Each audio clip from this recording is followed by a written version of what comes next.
আসসালামু আলাইকুম প্রিয় শিক্ষার্থী বন্ধুরা, কি অবস্থা তোমাদের? পড়াশোনা আশা করি ভালো। তো আজকে যারা প্রথম পত্র পরীক্ষা দিয়েছো, রিয়ারেন্স নিয়ে টেনশন আছো, কারটা কি হয়েছে না জেনে নাও। দেখো, আমি টেকনিক বলছিলাম যে ওয়ান্স কথা থাকলেই, ঠিক আছে, ওয়ান্স কথা থাকলে হচ্ছে এটা প্রথমে হবে, তার মানে প্রথমে হচ্ছে ই, ঠিক আছে, ই প্লাস, ঠিক আছে, তারপর হচ্ছে বি, একটু মিলিয়ে নাও তোমরা, ই প্লাস ভি প্লাস, তারপর হচ্ছে জি, ঠিক আছে, তারপর হচ্ছে ডি, তারপর এ প্লাস এ প্লাস এস, আর সর্বশেষ হচ্ছে সি। দেখো কার কয়টা হয়েছে। রিয়ারেন্স কিন্তু তুমি আনসার করে আসছো, এবং যদি তোমার ফুলটা না হয়, অর্ধেক হলেও তোমাকে নাম্বার দিবে, অর্থাৎ একটা হইলে তোমাকে এক নাম্বার দিয়ে দিবে, কোনো প্রবলেম নেই।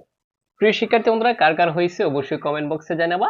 আর হচ্ছে এই পরীক্ষা যদি খারাপ হয়ে থাকে, কোনো প্রবলেম নেই, তুমি চিন্তা করো সামনের পরীক্ষাটা ভালো করার জন্য, কারণ ইংলিশ হচ্ছে ফার্স্ট পার্ট সেকেন্ড পার্ট মিলিয়ে পাস, অর্থাৎ তোমার এটা প্রবলেম হয়েছে, এটা বাদ দিতে হবে, অর্থাৎ সামনেরটা চিন্তা করতে হবে। আর তোমাদেরকে বলে কি, আমাদের একদিনের পাশের কোর্সে যারা ভর্তি হতে চাও, আমাদের স্ক্রিনে দেওয়া নাম্বারে যোগাযোগ করতে পারো, 019 96 49 50 91। আমি যা বলেছিলাম 100% সবারই কমেন্ট করছে, সকল বোর্ডের। এবং যে টেকনিক দিয়েছিলাম, এই টেকনিকে পরীক্ষা দিয়ে কেমন হয়েছে তোমরা অবশ্যই কমেন্টে জানাবা।